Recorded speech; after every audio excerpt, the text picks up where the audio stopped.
வணக்கம்.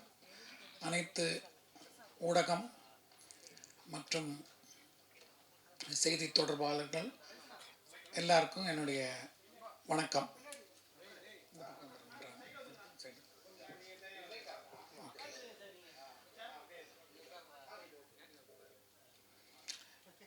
இங்கே நான் உங்ககிட்ட சந்திக்கிறதுக்கு காரணம் உங்களுக்கு என்னங்கிறது ஒரு வீடியோ போட்டேன். இது ஒரு பெரியவர் அவருடைய ஆதங்கத்தை சொல்லியிருக்காரு. இந்த ஆதங்கம் எல்லாருக்குமே இருக்குது. எங்களை மாதிரி புரட்சி தலைவருடைய இரத்தத்தின் இரத்தமான உடன்பிறப்புகளாக இருக்கிற அத்தனை பேருக்குமே அந்த ஒரு ஆதங்கம் இருக்குது. எல்லாரும் ஒத்துமையாக இருக்கணும். தோல்விங்கிறது ஒரு பெரிய விஷயம் கிடையாது. கண்டிப்பாக இப்போது அடுத்த 6 மாதத்தில் முனிசிபல் அந்த மாதிரி எலெக்ஷன்ஸ் வரப்போகுது. அதுக்குள்ளே நம்ம திருப்பி ஃபுல் ஸ்ட்ரென்த்தில் வரலாம். கேஸாக போட்டு நாளைக்கு ரெட்டையில பேன் பண்ணிட்டா திருப்பி அந்த ரெட்டையிலே இல்லாமல் போயிடும். ஏற்கனவே நிறைய தடவை இவர் சொன்ன மாதிரி, பெரியவர் சொன்ன மாதிரி பல முறை கேஸு கோர்ட்டுலாம் போயிருக்கு.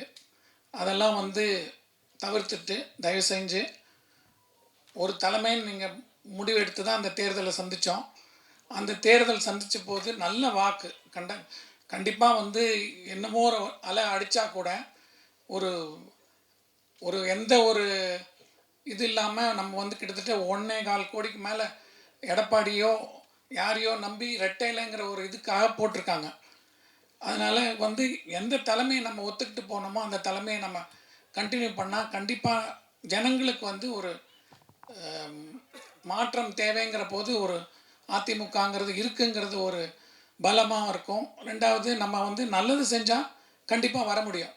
அதை விட்டுட்டு அவசரப்பட்டு ரொம்ப யாருமே கூப்பிடாத போது நீங்களாக போய் அசிங்கப்பட்டு கட்சியும் அசிங்கப்படுத்தி ஒவ்வொருத்தரும், ஏன்னா ஏற்கனவே அம்மா ஜானகி அம்மா ரெட்டப்புறா சேவல் நின்ன போது அம்மா கட்சியை கொடுத்துட்டு திருப்பி எல்லாரும் போய் சேர்ந்த போது ரொம்ப நாள் ஆச்சு அதை ஜெல் ஆகிறதுக்கு. எப்பவுமே ஒரு 2ஆம் பட்சமாகவும் இருந்தது. அதே மாதிரி இவங்க ஜெயலலிதா அம்மா இறந்ததுக்கப்புறம் திருப்பியும் ஒரு பிரச்சனை வந்தபோது ஓபிஎஸ் தனியாக போனார், இவங்க தனியாக போனாங்க. அதெல்லாம் பிரச்சனையாச்சு. அதுக்கப்புறம் ரொம்ப நாள் அந்த இதாகி சரியாச்சு. முடிஞ்ச உடனே ஓபிஎஸ் தன்னுடைய செல்ஃபிஷ்னஸ்க்காக போய் எல்லாரையும் அம்போன்னு விட்டுட்டு அவர் போயிட்டார். அவர் எவ்வளோ முயற்சி பண்ணார், கட்சி ரெட்டையில முடக்கணும்னு அவர் எவ்வளோ முயற்சி பண்ணார்.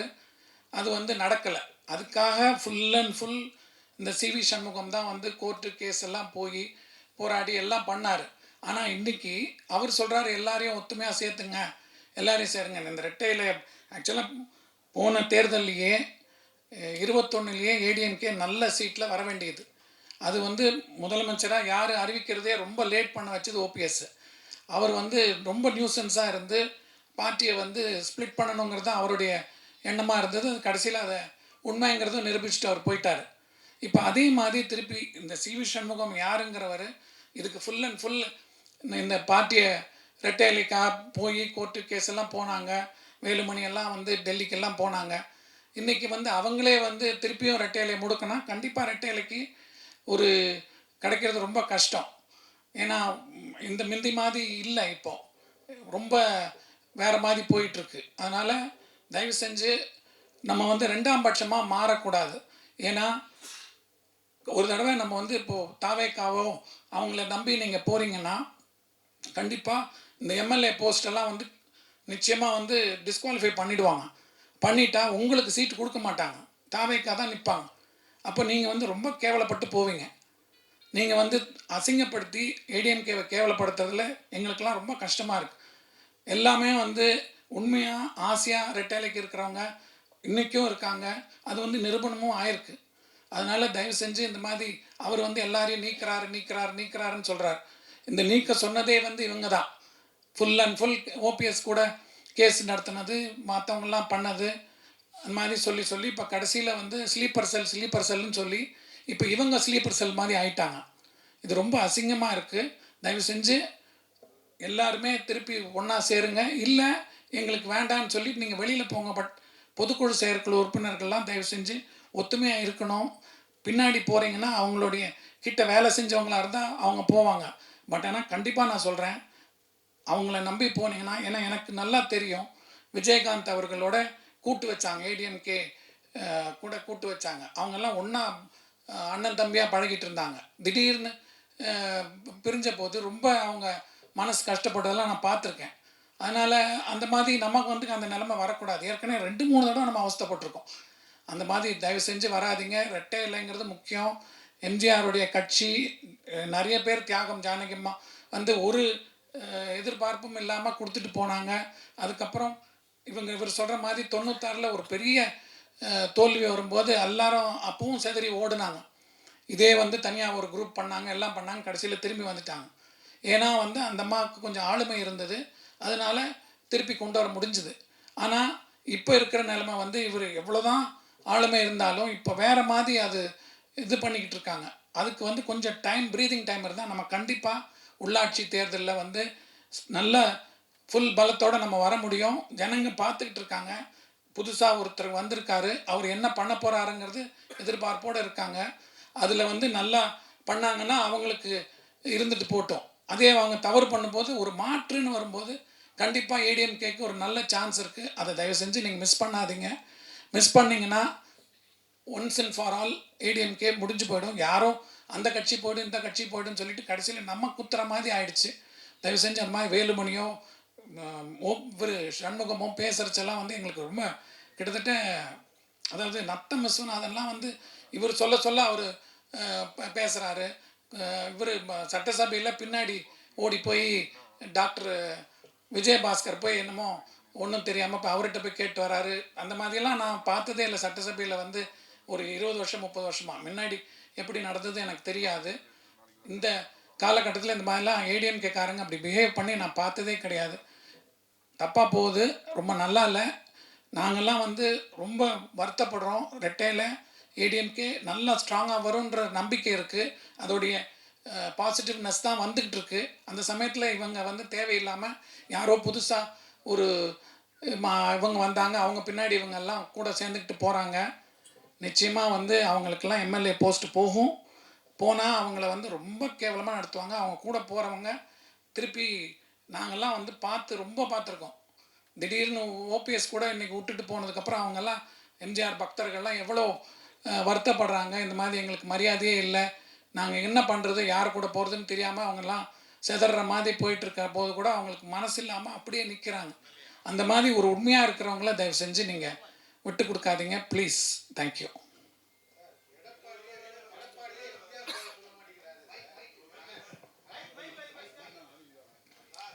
இந்த கருத்தை நேராக நீங்கள் முயற்சி பண்ணியிருக்கலாமே சார் பேசுறது. சார் நான் வந்து 20-30 வருஷம் ஜானகியம்மா வந்து ரெட்டை இலையை கொடுத்துட்டு கட்சியை கொடுத்ததுக்கப்புறம் நம்ம வந்து வெளியிலேருந்து நம்ம ஏதாவது நல்ல நாள் பொழுதோ அவங்கக்கிட்ட போய் பார்க்குறது, அந்த ஒரு கட்சி நல்லா இருக்குங்கிற ஒரு சந்தோஷத்தில் தான் நாங்கள்லாம் இருக்கோம். அதனால் எங்களுக்கு வந்து நேராக போய் பேசுகிறதுல வந்து அது அபிப்பிராயம் இல்லை. நாங்கள் எங்களுடைய கோரிக்கை தான் வைக்கிறோமே தவிர அது முடிவெடுக்க வேண்டியது இப்போ அவங்க தான் தலைமை. அதனால் அவங்கக்கிட்ட நம்ம கோரிக்கை தான் வைக்க முடியும். இல்லை சார், எடப்பாடியே எந்த இடத்துலையும் எம்ஜிஆர் பேரே சொல்ல மாட்டேங்கிறாரு. அவங்க எம்ஜிஆர் பக்தர்களை மதிக்கவே மாட்டேங்கிறாரு. எம்ஜிஆர் பேரை சொன்னால் தானே சார் அவருக்கு இன்னமும் அவர் புகழ் அடையலாம் சார். அது வந்து நீங்கள் வந்து பேசி ஒருத்தர் அவங்கவுங்களுடைய செல்ஃபிஷ்னஸ்க்காக சொல்கிறாங்களே தவிர எம்ஜிஆர் பக்தர்கள் எல்லாம் ஒன்றா தான் இருக்காங்க. அவங்க இருக்காங்க, தொண்டெல்லாம் அதிமுகவில் அப்படியே தான் இருக்கான். ஆனால் தலைவர் வந்து அவர் பேரை சொல்லி அவர் பேரை சொன்னால் தானே சார் இன்னும் அதிகமாகும் சார். அவங்க முழுக்க எடப்பாடியார் வந்து ஜெயலலிதா அம்மாவுடைய இதில் தான் வந்திருக்காரு. ஏன்னா அவங்களுடைய ஆளுமையை தான் பார்த்துருக்காரு. அவங்க இது பண்ணி தான் பண்ணியிருக்காங்க. அவங்க எப்படி போர்ட்ரேட் பண்ணியிருக்காங்களோ அந்த மாதிரி தான் இவரும் பண்ணுறாரு. ஆனால் எம்ஜிஆரை வந்து அவர் மதிக்காமல் இல்லை. ஜானகி அம்மாவுக்கே 100ஆண்டு விழா வந்து ரொம்ப சிறப்பாக எடுத்து பண்ணாங்க. அதனால் அது மாதிரி மதிக்கலைங்கிறதுக்கு மீடியாவில் வந்து எப்பவுமே ஒரு இது பண்ணும்போது தன்னை வந்து அடுத்த லெவலுக்கு போர்ட்ரேட் பண்ணும்போது கொஞ்சம் இதாக தான் இருக்குமே தவிர, பட் உண்மையிலேயே நல்ல பாசத்தோடு தான் எங்கேயாவது ஒரு இதாக நல்ல நாள் பொழுதாக இருந்தால் அவங்கள போய் மீட் பண்ணுறதுக்கோ இல்லை அவங்க ஆசையாக பேசுகிறதுக்கோ ஒரு எம்ஜிஆர் மேலே ஒரு மரியாதை வச்சு தான் இருக்காங்க. சரி சார், இதுக்கு பின்னாடி பிஜேபி இருக்குன்னு நினைக்கிறீங்களா சார்? இது வந்து நம்மளுக்குள்ளே தான் குத்திக்கிறோமே தவிர, நீங்கள் இத்தனை வருஷமாக இவங்க வேலுமணியோ நத்தம் விஸ்வநாதனும் இவங்கெல்லாம் வந்து பெரிய அரசியலில் இருக்காங்க. அவங்களுக்கு தான் மண்டையில் மசாலா வேணுமே தவிர இன்னொருத்தர் மேலே நீங்கள் குறை சொல்கிறதுல ஒன்றுமே கிடையாது.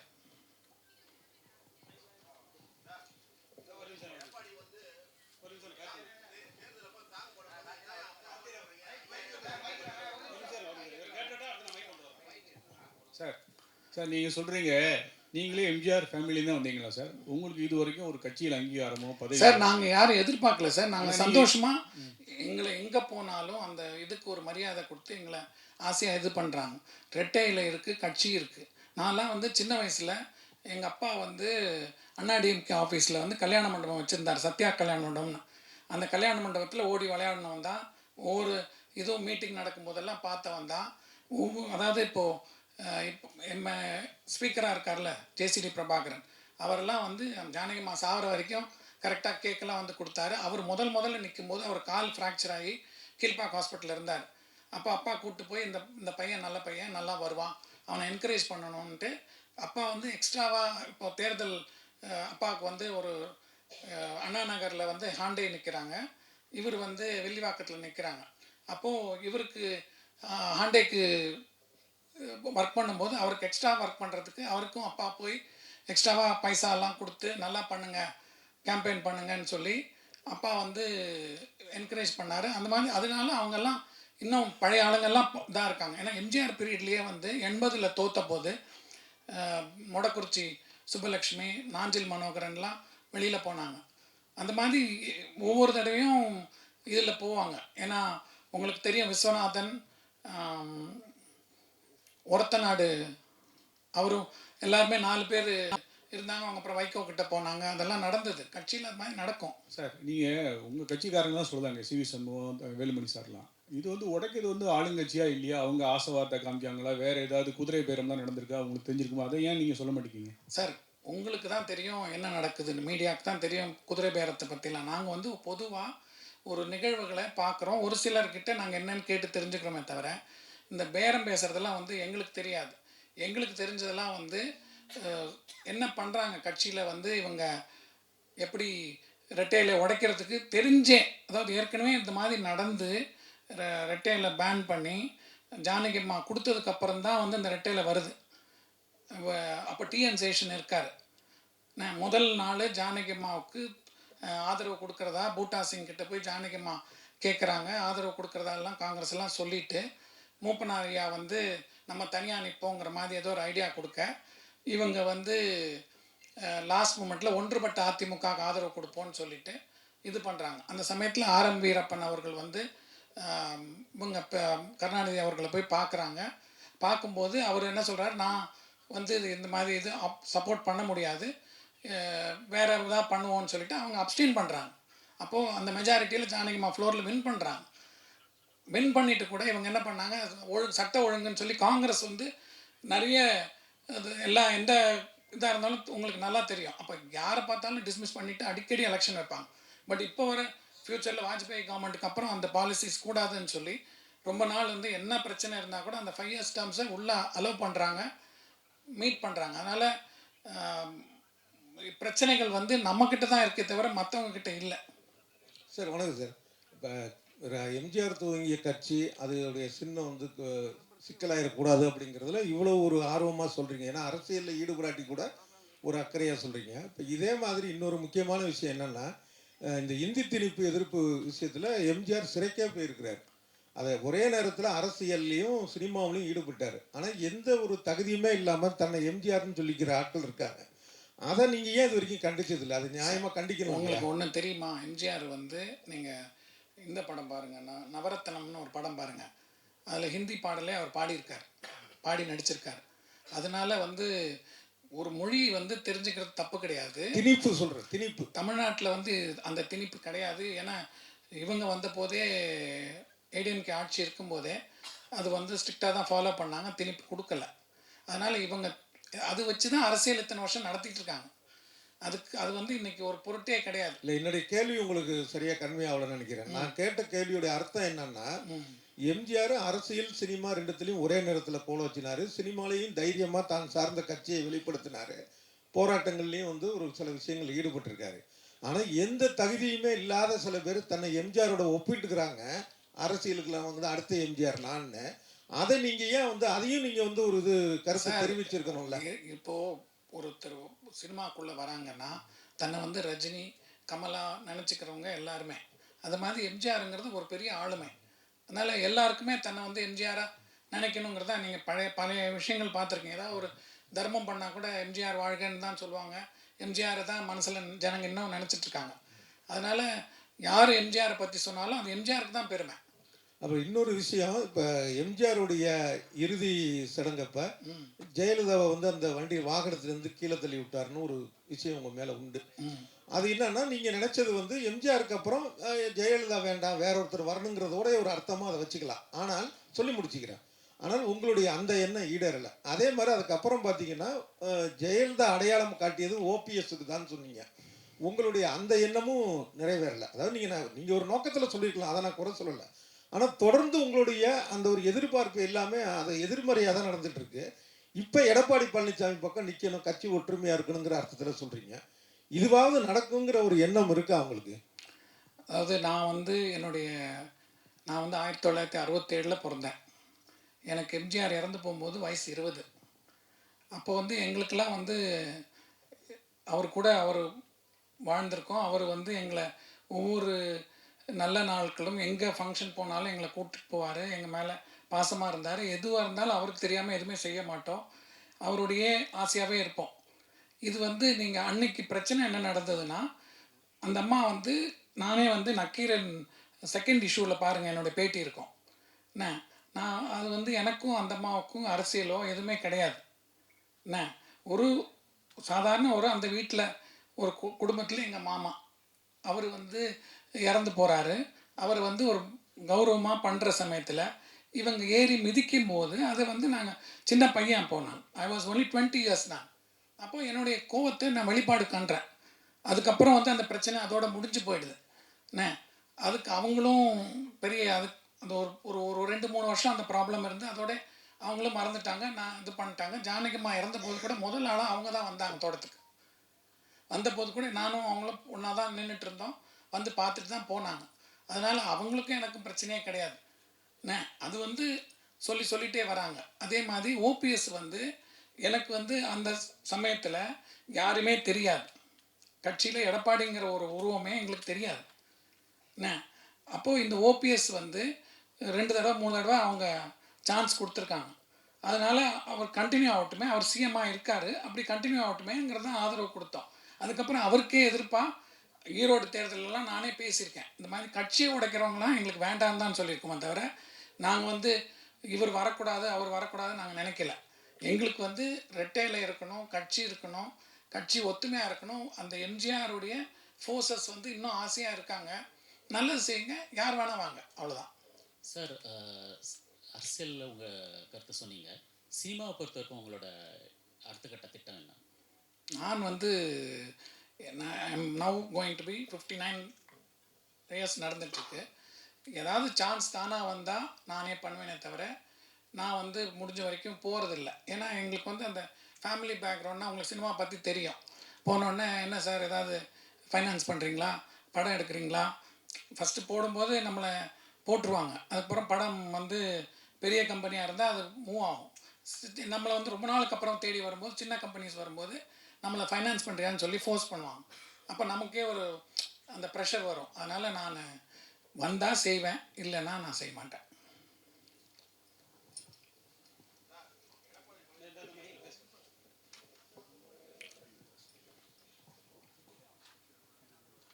எடப்பாடி பழனிசாமி கட்சை வந்து லாட்ரியோட அதிபர் மார்ட்டின் ஒய்ஃப்ட்ட அடமானம் வச்சது மாதிரி தான் 500 கோடி வாங்கிட்டு ஏதோ திருச்சி ஆளே இல்லாத மாதிரி லால்குடியில் கோயம்புத்தூர்ல வந்து கொண்டு ஒரு கேண்டிடேட் நிறுத்திருக்காரு. இது அவங்க கட்சியிலே பரவாயில்ல பேசிக்கிட்டு இருக்காங்க. இப்போ இவ்வளோ பிரச்சனை கட்சியில் போய்கிட்டு இருக்கிறதுக்கு அந்த அம்மா தான் காரணம்ன்றாங்க.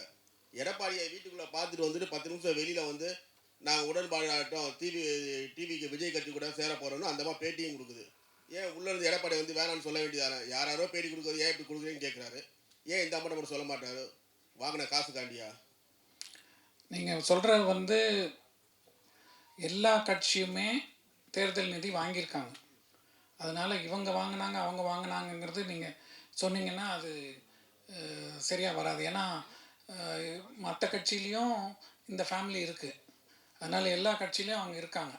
அதனால் அதுக்கும் இதுக்கும் சம்மந்தமே கிடையாது. இது வந்து கட்சியை அவங்க உடைப்பாங்கங்கிறது தப்பு தான். அவங்க கொண்டு போய் உள்ளே விட்டது லாஸ்ட் மூமெண்ட்டில் கொடுத்தது தப்பு தான். அது வந்து வேலுமணி அவங்க தான் கூட்டு போய் விட்டாங்கங்கிறாங்க. அதனால தான் இன்றைக்கி நம்ம கஷ்டப்படுறோம்.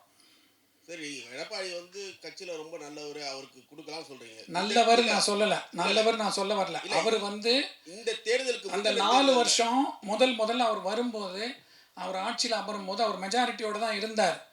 ஆனால் ஓபிஎஸ்ஸை வந்து மன்னித்து கூட சேர்த்துக்கும் போது அவர் வந்து துணை முதலமைச்சர் கட்சியில் ஈக்குவல் போஸ்ட் கொடுக்கும்போது எல்லா இதுவும் மூவ் ஆகும்போது ஒவ்வொரு தடையும் டிலே பண்ணுறதும் தனக்கு சாதகமாக வேணும்னு நீங்கள் உங்களுக்கு நல்லா தெரியும். எம்பி பதவி சண்முகத்துக்கு கொடுத்தாங்க, முனுசாமி கொடுத்தாங்க. இவங்க 2 பேருமே வந்து வேஸ்ட் பண்ணிட்டு போயிட்டாங்க. இதுதான் எல்லாருடைய வருத்தமே. யாராவது ஒரு புது ஆளுக்கு கொடுத்துருக்கலாம், அவங்களாவது வந்திருப்பாங்க, கட்சியில் பாடுபடுறவங்களாம் இருக்காங்கன்னு அந்த மாதிரி சின்ன சின்ன கம்ப்ளைண்ட்ஸ் இருக்குது. இன்றைக்கி சிவி சண்முகம்லாம் பேசுகிறதுக்கு தகுதியே கிடையாது. அவர் வந்து இந்த எலெக்ஷன் வர வரைக்கும் வெயிட் பண்ணிவிட்டு அவர் எம்எல்ஏ ஆகிருக்கலாம். அவர் ஏன் வந்து அவசரம் போய் எம்பி ஆனார்? அதுக்கப்புறம் இதுக்கு தோற்றுருவாருன்னு பயம் இருந்தது அவருக்கா? போன தேர்தலுக்கு சாங் வந்து ஒன்று போட ரெடி பண்ணியிருந்தாங்க அதிமுகவில். அப்போ என்ன அம்மா அம்மான்னு போட்டுக்கிட்டு இருக்கீங்க, ஐயான்னு மாற்றுங்கன்னு சொன்னது எடப்பாடியார்ன்றது எல்லாத்துக்கும் தெரிஞ்ச ஒரு விஷயம். அவர் வந்து ஒன்றும் அம்மா மேலேயோ கட்சி மேலேயோ ரொம்ப பிரியமாக உள்ளவர்லாம் இல்லை சார். தேவைகள் சார் இன்னைக்கு பதவிக்காக ஓடுறவங்க யாருமே கட்சி மேலே பிரியமாக இல்லைங்கிறதா நாங்கள் வருத்தமாக சொல்கிறோம். எடப்பாடி வந்து பண்ணலன்னு சொல்லாதீங்க. அவர் வந்து இன்னைக்கு ஓரளவுக்கு இந்த கட்டுக்கோப்பாக கொண்டு போனதும் இன்னைக்கு வந்து ஓரளவுக்கு இத்தனை பர்சன்டேஜ் நீங்கள் வந்து ரெட்டையிலைங்கிற ஓட்டாக இருந்தாலும் இவர் வந்து நிறைய அவருடைய 4 ஆண்டு கால ஆட்சியில் நிறைய செஞ்சுருக்காரு, சைலண்ட்டாக செஞ்சுருக்காரு. இவங்க வந்து என்னது மெடிக்கல் மதுரையில் வந்து இது கொண்டுறதா இருந்தது, எய்ம்ஸ் கொண்டுறதா இருந்தது. அதெல்லாம் வந்து இவங்க கொண்டு வந்துட போகிறாங்கன்னு செங்கல் தூக்கி சுற்றினாங்க.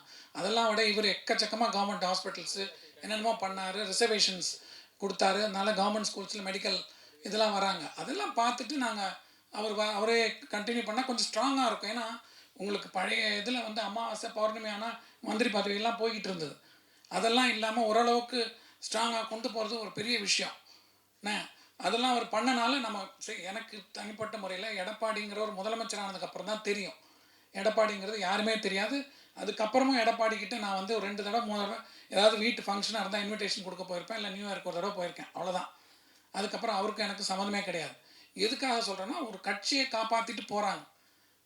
ஒவ்வொரு தடவையும் ஒவ்வொருத்தருக்கும் ஒரு செல்ஃபிஷ்னஸ் இருக்கும். அதனால தப்பாக சொல்லுவாங்களே தவிர ஒரு தலைமைன்னு நம்ம ஏற்றுக்கிட்டோம், அது கண்டினியூ ஆகணும். அதுக்கப்புறமா நீங்கள் முடிவு பண்ணுங்கள். இப்போ நம்ம வந்து அடுத்த தேர்தலோ வரும்போதும் நம்ம கட்சியை இருக்குன்னு நிரூபிக்கணும். அதனால தான் நாங்கள் சப்போர்ட் பண்ணுறோமே தவிர இவர் நல்லவர் அவர் நல்லவர் நான் சொல்ல வரல.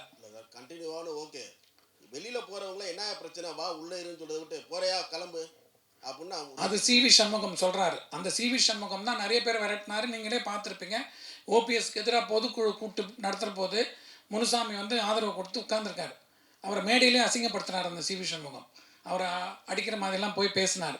நேற்றுக்கு சசிகலா சொல்கிறாங்க இனிமேல் கட்சி ஒன்றாயிரம், எல்லாத்தையும் ஒன்று சேர்ப்போம். யாரு? வரப்போ சசிகலா நேற்றுக்கு ப்ரெஸ் மீட் வச்சுருக்காங்க. சசிகலாங்கிறவங்க முதல்ல இத்தனை பேர் எலெக்ஷனில் அதிமுகவுக்கு எதிர்த்து நிற்க வச்சதே அவங்க தப்பு. அவங்க உண்மையான எம்ஜிஆர் மேலேயோ கட்சி மேலேயோ பாசமே கிடையாது அவங்களுக்கு. ஒரு அறிக்கை விட்டுருக்கலாமே நேற்று உடனே நீங்கள். அதுதான் நான் சொல்ல வரேன் இன்றைக்கி. அதனால தான் நான் வரேன். நேற்றுக்கே நான் கேட்டேன், இன்றைக்கி தான் அரேஞ்ச் பண்ணாங்க, அதனால் இன்றைக்கி பேசுகிறேன். சசிகலா ஒரு பொம்பளையே அந்த கட்சியை வந்து நாங்கள் அழிக்கணும்னு தான் நினைக்கிறாங்களே தவிர செல்ஃபிஷ், அவங்க ரொம்ப செல்ஃபிஷ். சார் நீங்கள் சொல்கிறீங்க இப்போ இவர் சிவி சண்முகமும் வேலுமணியும் வந்து பார்த்தீங்கன்னா கட்சிக்கு உண்மையாக இல்லை அப்படின்றீங்க. சார் கட்சிக்கு இல்லை சார், அவங்க ஒரு குற்றச்சாட்டு ஒன்று வச்சிருக்காங்க ப்ரெஸ் மீட்டில். என்னன்னா எடப்பாடி அவர்கள் தான் வந்து பார்த்தீங்கன்னா டிஎம்கேயோட அண்டர் டீலிங் பண்ணி அந்த எலெக்ஷன் ரிசல்ட் அப்போ வந்து எங்கள்கிட்ட பேசினாரு, அதனால தான் நாங்கள் இந்த எதிர்ப்பு தெரிவிக்கிறோம் அப்படின்னு சொல்லிட்டு ஒரு குற்றச்சாட்டு வச்சிருக்காங்க. இதுக்கு உங்களோட பதில் என்ன? யார் டிஎம்கேயோட அண்டர் டீலிங் வச்சிருக்காங்க? சார் அவர் முதல்ல ஆதரவு கொடுக்க போகிறதுக்கு முன்னாடி, சட்டசபையில் போய் ஆதரவு கொடுக்கறதுக்கு முன்னாடி இந்த மாதிரி பேசியிருந்தா ஏதாவது ஒரு விஷயம் இருக்கான்னு நம்ம நினைக்கலாம். நீ நேராக ஓடி போய் சட்டசபையில் போய் அவருக்கு பொன்னாடை போத்துறதும் அவருக்கு வீட்டுக்கு வந்து அவர் உங்களை பார்க்குறதும் இது பண்ணிகிட்டு இருந்தா அப்போ வந்து நீ சொல்கிறதெல்லாம் என்ன? அப்போ நீ வந்து உன்னுடைய இதை செல்ஃப் டிஃபெண்ட் பண்ணுற என்ன? அதனால் அவர் முதல்ல அதை சொல்லிவிட்டு அப்புறமா போய் ஆதரவு கொடுத்துருக்கணுமே தவிர நேராக போய் அவர் வீட்டில் இவர் போகிறாரு, இவங்க சொல்கிற மாதிரி என்னென்னமோ போகுது. அதுக்கப்புறம் இவர் போய் பொன்னாடை போத்துறாரு. அதுக்கு பண்ணுறதுக்கு அவர் சொல்கிறதுல என்ன டிஃபென்ஸ் இருக்குது? அது இல்லாமல் அவங்க சொல்கிறாங்க அவருக்கு பவர் இல்லை, இவருக்கு பவர் இல்லை, பழைய டேட் போட்டு கையெழுத்து போட்டு இவங்க பேசிக்கிட்டு இருக்காங்க. சார், இப்போ இத்தனை பேர் பிரிஞ்சு போனாங்கல்ல, இப்போ ஏடிஎம்கேலேருந்து போனாங்க இல்லையா, அவங்க ஒருத்தரை கூட நீங்கள் பார்த்தோ இல்லை வேற விதமாவோ பேசவே இல்லையா? இப்போ நீங்கள் இவ்வளோ விஷயம் பேசுகிறீங்கல்ல, அதை நீங்கள் ஒருத்தரை கூட ட்ரை பண்ணி பார்த்து பேசவோ சொல்லவோ ட்ரை பண்ணலையா? எனக்கு வந்து பழைய முத்துசாமி ஐயா இருக்காங்க, ஜேசிடி பிரபாகரன் சார் இருக்காங்க, அதுக்கப்புறம் ஓபிஎஸ் கிட்டேயே நிறைய தடவை பேசியிருக்கேன் நான். எல்லாருக்கிட்டையும் நம்ம வந்து அரசியல் வந்து அவங்ககிட்ட பேசும்போது அவங்களுடைய நிலைப்பாடை சொல்லுவாங்க. அது நமக்கு ஒத்து வராத போது நம்ம அவங்ககிட்ட போய் அதை வற்புறுத்த முடியாது. அப்போ ஏன் இப்போ அதே விஷயம் தானே இப்போ எங்ககிட்ட நீங்கள் வந்து ப்ரெஸ்ஸில் சொல்லும் போதும் அதே விஷயம் தானே? அதே விஷயந்தான். பட் இப்போ இருக்கிற சுச்சுவேஷன் வந்து ரெட்டையிலேயே முடக்கணுங்கிற லெவலுக்கு அவங்க பிஹேவ் பண்ணிட்டு இருக்கிறது தான் எங்களுக்கு கஷ்டமாக இருக்குது. இது நீங்கள் கட்சியை விட்டு போங்க, நீங்கள் தயவு செஞ்சு நீங்கள் கட்சியை விட்டு போங்க. உங்களால் போய் ஓட்டு கேட்க முடியும், ஜெயிக்க முடியும்னா போங்க. ஏன்னா உங்களோட எம்எல்ஏ போஸ்ட் போயிடுச்சுன்னா நீங்கள் உங்களை யாருமே திரும்பி பார்க்க மாட்டாங்க. நாளைக்கு நீங்கள் தோற்றிங்கன்னா அவங்க ஜெயிச்சுட்டு போகிறாங்க, அவங்க கண்டினியூ பண்ண போகிறாங்க, நீங்கள் வந்து ரோட்டில் விட போடுவீங்க. அந்த மாதிரி நிறைய நடந்திருக்கு. அதனால அவங்களுடைய தப்பு அவங்களே தான் உணரணும். இது வந்து பொதுப்படையாக அந்த பொதுக்குழு உறுப்பினர்கள் செயற்குழு உறுப்பினர்களை வந்து கன்ஃபியூஸ் ஆகி அங்கேயும் இங்கேயும் போயிடக்கூடாதுங்கிறதுனால ரெட்டையில் பேண்ட் ஆகிடுச்சுன்னா உங்களுக்கு அந்த பொதுக்குழுங்கிறதே மரியாதை இல்லாமல் போயிடும். அதை வந்து கெடுத்துக்காதீங்க. இன்றைக்கி நம்ம ஸ்ட்ராங்காக இருக்கணும். யார் போகிறாங்கன்னு நினைக்கிறாங்களோ அவங்க ரிசைன் பண்ணிவிட்டு போங்க, நீங்கள் வெளியில் போயிடுங்க. உங்களுக்கு ஆதரவு வந்து இபிஎஸ்க்கு இல்லை வெளியில் போனோம். எனக்கு வந்து ரெட்டையில் நிற்கணும், கட்சி இருக்கணும். இன்றைக்கி யார் பொதுக்குழுவில் பொதுச் செயலாளராக நீங்கள் எல்லாம் சேர்ந்து யார் தங்கமணி இவர் வெளியே போனவங்க எல்லாரும் வெளியே போனாங்கன்னா எலெக்ஷனுக்கு முன்னாடி என்ன இருந்தது? யார் வந்து கையெழுத்து போட்டாங்க உனக்கு எம்எல்ஏ சீட்டுக்கு கேண்டிடேட்டாக நிற்கிறதுக்கு? அந்த இது நம்ம அடுத்த ஒரு 6 மாதத்துக்கு நம்ம என்ன நடக்குது, இப்போ ரூலிங் பார்ட்டி என்ன பண்ண போகிறாங்கங்கிறத பார்க்குற வரைக்குமாவது நம்ம ஒத்துமையாக இருக்கணும். உங்களோட கான்டாக்ட் பர்சன் ஒருத்தவங்க யாராவது இருக்காங்களாங்க? உங்களுக்குன்னு ஒரு கான்டாக்ட் பர்சன் இருப்பாங்கல்ல, யாருமே இல்லையா? ஒரு கூட இல்லையா? எனக்கு எல்லாருமே கான்டாக்ட் பர்சன் சார், எல்லா கட்சியிலும் எல்லாருமே இருக்காங்க. நேர்ல பார்த்து ஒரு விஷயத்தை கன்வே பண்ண முடியாத விஷயத்தை இப்போ பிரஸ்ல சொல்லி பொதுப்படையா ஒரு விஷயத்தை சார், இது நான் சொல்றது வந்து நீங்க எதிர்பார்க்குறீங்க. எனக்கு வந்து எல்லாமே எம்ஜிஆருடைய பக்தர்கள்லாம் வந்து கட்சி ஒத்துமையாக இருக்கணும்னு விரும்புகிறாங்க. பொதுக்குழு செயற்குழு உறுப்பினர்கள் வந்து யாரை பொதுச் செயலாளரை இப்போ தேர்ந்தெடுத்திருக்காங்களோ அவங்களுக்கு கூட இருக்கணும். இல்லைன்னா நம்ம கட்சி இனிமேல் once and for all finish வரத்துக்கு சான்ஸே கிடையாது. இதை வந்து அவங்க தப்பு பண்ணாங்கன்னா நீங்கள் முடிஞ்சு போச்சு. அப்போ நீங்கள் போகிறது வந்து ஏதோ அந்த 5 நிமிஷம் உங்களுக்கு கிடைக்கிற சுகத்துக்காக போகிறீங்கிற மாதிரி தான். அதுக்கப்புறம் பின்னாடி லைஃப் லாங் அந்த ஏடிஎம்கேங்கிறதே உங்களால் தான் டிஸ்ட்ராய் ஆகிடுச்சுங்கிறத சாபம் வரமும். அது பண்ணாதீங்க, வேண்டாம்.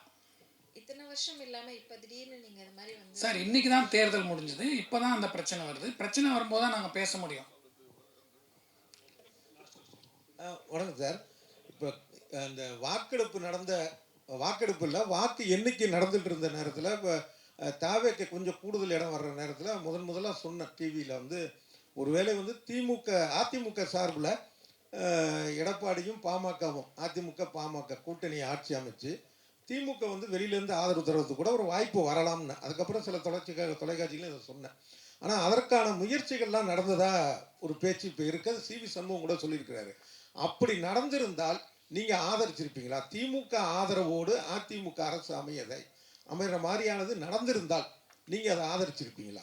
அதிமுகங்கிறது வந்து நான் சின்ன வயசுலேருந்தே வந்து எங்களுக்கு கருணாநிதி அப்படிங்கிற ஒரு பிம்பம் வந்து பிடிக்கவே பிடிக்காது. என்ன, எங்கள் அப்பாவெல்லாம் அவர் ரொம்ப ஆசையாக எந்த காலத்துலேயுமே எங்கள் அப்பா பேர் சொல்லி கூப்பிடுவார், மணின்னு சொல்லுவார். அவர் ஜானகியம்மா இறந்ததுக்கப்புறம் அவர் முதலமைச்சர் ஆகும்போது எங்கள் அப்பாவை எல்லா ஃபங்க்ஷனுக்கும் கூப்பிடுவார். எங்கள் அப்பா மேலே பாசமாக இருப்பார், எல்லாமே இருக்கும். இருந்தால் கூட நான் வந்து எங்களுக்கு சின்ன வயசுலேருந்தே எங்களுக்கு ஒரு இது என்னென்னா இதுதான் அப்படிங்கிற மனசில் இருப்போம். கண்டிப்பாக வந்து அவங்கக்கிட்ட எல்லாருக்கிட்டையும் எங்கள் ஃப்ரெண்ட்ஷிப் இருக்குது. எல்லாருமே என்கிட்ட ஆசையாக பேசுவாங்க, நானும் எல்லாருக்கிட்டையும் பேசுவேன். பட் ஆனால் கடைசியில் போய் நிற்கிறது வந்து ரெட்டைலைக்கு தான்.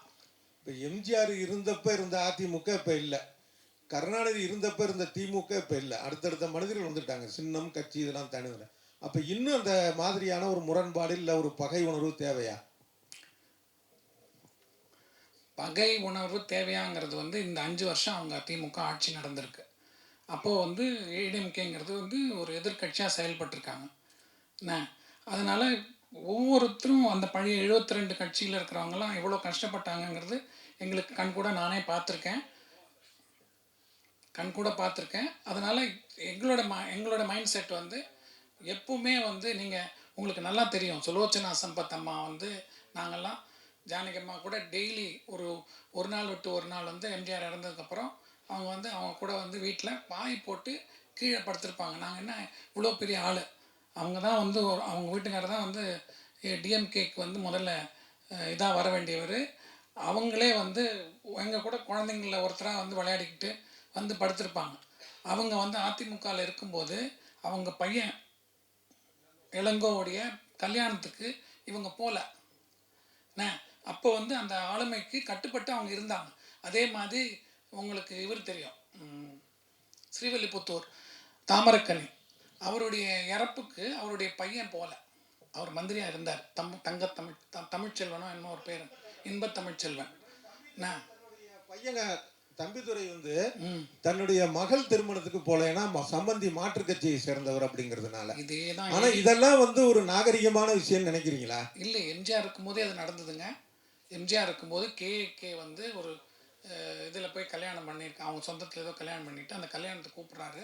எம்ஜிஆருக்கு அப்போ உடல்நிலை சரியில்லாத நேரம். எம்ஜிஆர் வந்து அன்னைக்கு உடம்பு சரியில்லை வரமாட்டாருங்கிற மாதிரி சொல்லிவிட்டு அவர் பாம்குரு வழியாகவே, அவர் ராமாவரத்துலேருந்து கிளம்பி மவுண்ட் ரோடு வழியாக போகலாம், பாம்குரு வழியாகவே போய் உட்லாண்ட்ஸில் போய் இவங்க கல்யாணத்தில் அட்டன் பண்ணாங்க. நளினி அவங்க கல்யாணத்துக்கு அட்டன் பண்ணார். அதனால் வந்து அது அந்த தலைமையோடைய அவங்க இஷ்டம், அது நம்ம ஒன்றும் சொல்ல முடியாது. சார், சிவி சண்முகம் சாரை வந்து முதலமைச்சர் ஸ்டாலின் சார் பார்க்கறதுக்கு முன்னாடி ஒரு சோஃபா ஒன்று போச்சு. அது பெருசாக பேசும் பொருள் தான் எல்லாருமே சொல்கிறாங்க. இல்லை சார், நான் சொல்லிடுறேன். சோஃபா ஒன்று போச்சு. அது வந்து உதயநிதி ஸ்டாலினும் வந்து குறிப்பிட்டு சொன்னார். ஸோ வந்து காசுக்காக விலை போயிட்டாங்களா எல்லாருமே? சார் அது எனக்கு தெரியல சார். திருமாவளவன் அவர் வீட்டில் கூட அவர் பார்க்க வராரு. வரும்போது மழை கொட்டுது. அந்த அவசரத்தில் கூட சோஃபா உள்ளே போயிட்டு இருந்தது. அதெல்லாம் நாங்கள்லாம் பார்த்து சிரித்தோம். நாங்கள் உங்களை மாதிரி நாங்களும் பப்ளிக்கில் பார்த்து கமெண்ட் அடிக்கலாமே தவிர எல்லார் வீட்டுக்கும் சோஃபா போகிறது நாங்களும் பார்த்தோம், நாங்களும் சிரித்தோம். அது வந்து என்ன ஒரிஜினல் போச்சா டூப்ளிகேட் போய் இன்றைக்கி டிவியில் பார்த்துட்டு இருக்கும்போது திருமாவளவன் ஐயா சொல்கிறாங்க, நான் முன்னாடியே ஆர்டர் பண்ணேன், அது அந்த நேரத்தில் உள்ளே வந்தது. நீங்கள் டிவியை பார்க்கலாம், அதுதான் சொன்னாங்க. அதனால் இது வந்து நான் உங்களை மாதிரி ஊடகம் மூலமாக பார்க்குறது தான். சார், இப்போ வந்து எடப்பாடியார் வந்து எல்லாத்துக்கும் அட்ஜஸ்ட் பண்ணி போகிற ஆள், சரிங்களா? யார் என்ன சொன்னாலும் கேட்டுக்கிற ஆள். ஆனால் வந்து ஆளுமை ஜாஸ்தி, சரிங்களா? இது மாதிரி ஒரு விஷயத்தில் வந்து வரும்போது அவரை வந்து இவ்வளோ நெருக்கடி கொடுத்து சரியா தவறா? கண்டிப்பாக தவறுங்க. எல்லாருமே நாங்கள் ஏடிஎம்கேங்கிறது ஒரு சாலிடான பார்ட்டி, அதுக்கு ஒரு லீடர்னு ஒருத்தர் செலக்ட் பண்ணியாச்சு. அது வந்து நம்ம இப்போ இந்த இக்கட்டான நிலைமையில் நம்ம ஸ்ட்ராங்காக நின்னா தான் அந்த பார்ட்டிக்கு வந்து ஒரு எல்லாருமே உங்களுக்கு நல்லா தெரியும், ஒரு மாற்று வேணும்னா ஏடிஎம்கே தான். அந்த மாற்றுக்கு ஒரு தலைமை இருந்துக்கிட்டு இருக்கும்போது அது ஒரு சப்போர்ட் பண்ணி போகணும். எல்லாருமே கண்டினியூஸாக எடப்பாடியே வந்து இன்னொரு 50 வருஷம் இருப்பாரோ இல்லை அவர் உயிரோடு இருப்பாரோங்கிறது கூட தெரியாது. அவருக்கும் உடம்பு வயசாகிடுச்சு, எல்லாம் நடந்துட்டுருக்கு. அதனால் அடுத்த தலைமை வரும், அதுபோல் அதுக்கேற்ற மாதிரி நம்ம பிளண்ட் ஆகி போவோம். இன்றைக்கி இந்த சுச்சுவேஷனில் கொலாப்ஸ் பண்ணுறதுல நல்லா இல்லைங்கிறதுனால தான் நாங்கள் வரோம். சார், இப்போ வந்து டிவிகேக்கு சப்போர்ட் பண்ணாங்க சிவி சண்முகம், சரிங்களா? இன்னும் 5 வருட காலத்துக்கு பிறகு அதிமுக ஒரு கட்சி இருக்குமா இருக்காதா? ஏன்னா இப்போ வந்து இவங்க டோட்டலாக பிரிஞ்சு போயிட்டாங்கன்னா அடுத்த வந்து சார் அவங்களே ஜெயிக்க மாட்டாங்க சார், அவங்களே காணாமல் போயிடுவாங்க. சிவி சண்முகம்ங்கிறது அவருடைய உண்மை கலர். அவர் எம்பி போஸ்டர் ரிசைன் பண்ணுறாரு, எம்எல்ஏ இது பண்ணுறாரு, அவரே காணாமல் போயிடுவார்.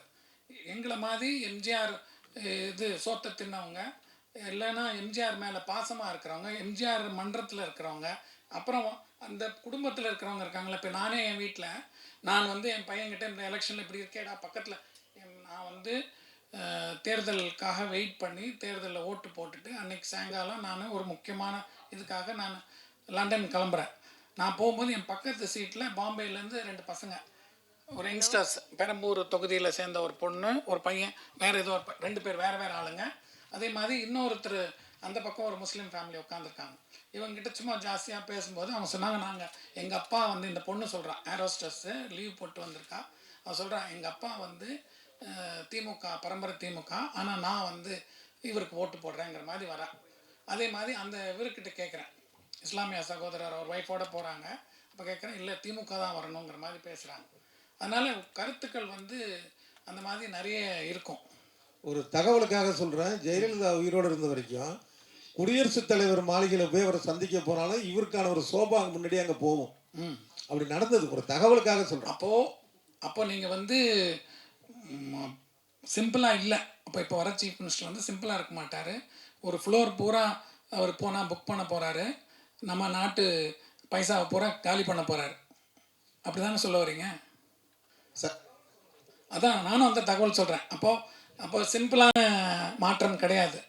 இது வந்து 50 வண்டி போகும், சோஃபா போகும், அப்புறம் நம்ம நம்பிக்கை போட்டவங்களுக்கெல்லாம் நாமம் சாத்திட்டு போவாங்க. சார் இப்போ நீங்கள் சொன்னீங்க சிவி சண்முகம் வேலுமணி இவங்களாம் வெளியில் வந்துட்டாங்க அப்படின்னா கண்டிப்பாக அவங்களுக்கு வேல்யூ இருக்காது அப்படின்னீங்க. இதுவே வந்து போன ஆட்சியில் வந்து பார்த்தீங்கன்னா ஓபிஎஸ் அவர்கள் அதிமுக சார்ந்து ஒரு விஷயம் பதிவிடும் போது எடப்பாடி அவர்கள்லேருந்து எல்லாருமே குரல் கொடுத்தாங்க. அதிமுக சார்ந்து எந்த ஒரு கருத்தும் நீங்கள் பதிவிடக்கூடாது அப்படின்னு சொல்லிட்டு அவங்களுக்கு அகெயின்ஸ்டாக குரல் கொடுத்தாங்க. ஆனால் இன்றைக்கி சட்டசபையில் எடப்பாடி அவர்கள் வந்து பார்த்தீங்கன்னா தாவேக்காவுக்கு வந்து ஆதரவு தெரிவிக்கல. அதே வந்து பார்த்தீங்கன்னா சிவி சண்முகம் வேலுமணி இவங்கெல்லாம் வந்து பார்த்தீங்கன்னா அதே சட்டசபையில் உள்ளே இருந்துக்கிட்டு ஆதரவு தெரிவித்து ஒரு கும்பல் நிற்கிறாங்க. ஆனால் இந்த இடத்துல எந்த ஒரு குரலும் கொடுக்கல எடப்பாடி அவர்கள். அப்போ சிவி சண்முகம் வேலுமணி இவங்களோட செயல்பாடுக்கு பயந்துட்டாரா எடப்பாடி அவர்கள்? சபநாகரிகம்னு ஒன்று இருக்குது சார்.